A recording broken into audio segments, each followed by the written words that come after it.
Siguro po lahat nakakaalam na doon sa nangyaring road rage sa Antipolo. Kaya alam nyo, delikado talaga pag sobrang init ng ulo.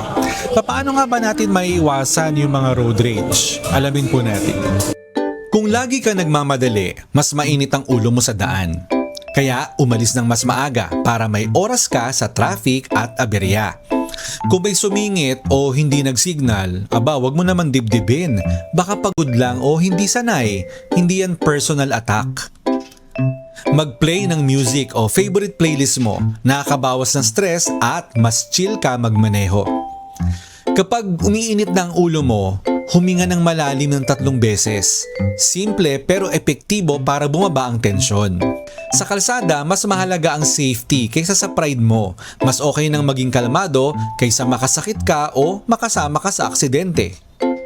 Alam niyo po, ang pagiging kalmado sa daan ay hindi po kahinaan, kundi isang disiplina. Kaya po sana, maging mahinahon tayo sa lahat ng pagkakataon.